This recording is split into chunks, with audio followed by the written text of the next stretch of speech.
Anggota Komisi 3 DPR dari fraksi Demokrat, Beni Kaharman curiga Menteri Koordinator Bidang Politik Hukum dan Keamanan Mahfud MD memiliki muatan politis untuk menyingkirkan tokoh tertentu dalam carut-marut laporan transaksi mencurigakan di lingkungan Kementerian Keuangan.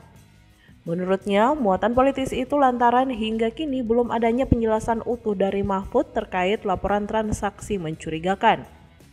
Bahkan, Beni mempertanyakan apakah Mahfud MD memiliki motif untuk menyingkirkan Sri Mulyani atau tokoh-tokoh tertentu di Kementerian Keuangan. Oleh sebab itu, Beni meminta Mahfud blak-blakan dalam menjelaskan transaksi mencurigakan itu pada rapat Komisi 3 Rabu 29 Maret mendatang.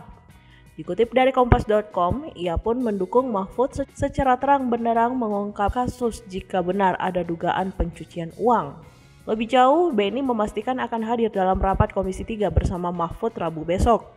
Hal itu disampaikannya untuk menjawab tantangan dari Mahfud.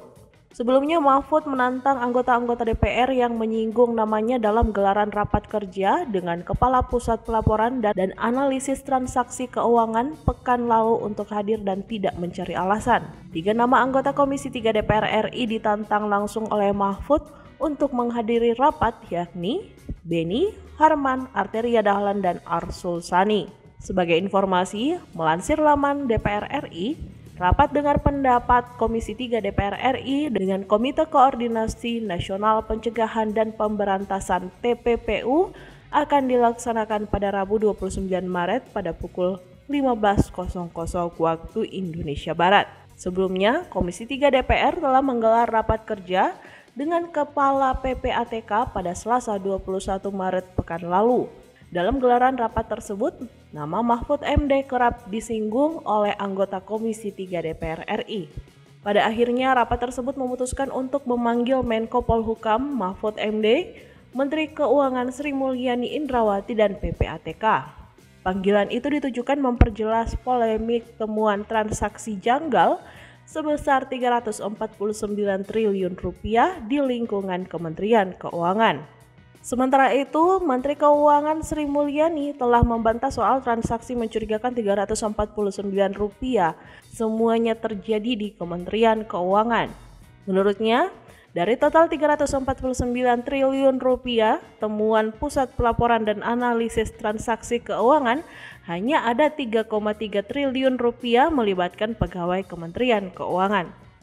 Hal itu ia sampaikan saat rapat kerja bersama Komisi 11 DPR RI di Kompleks Parlemen Senayan, Jakarta pada Senin 27 Maret kemarin. Sri Mulyani menjelaskan pihaknya menerima sebanyak 300 surat soal transaksi 349 triliun rupiah dari Kepala PPATK Ivan Yustiavandana pada Senin 13 Maret 2023. Ia menyebut 300 surat terdiri dari 135 inquiry Kemenkel, 65 inisiatif PPATK, dan 100 surat yang dikirim ke aparat penegak hukum. Sementara dalam 65 surat dengan nilai transaksi 253 triliun rupiah adalah terkait data dari transaksi debit, kredit operasional perusahaan-perusahaan dan koperasi yang tidak ada hubungan dengan pegawai Kemenko, sehingga yang benar-benar berhubungan dengan tupoksi Kementerian Keuangan hanya berkisar 22 triliun rupiah. Terima kasih sudah nonton, jangan lupa like, subscribe, dan share ya!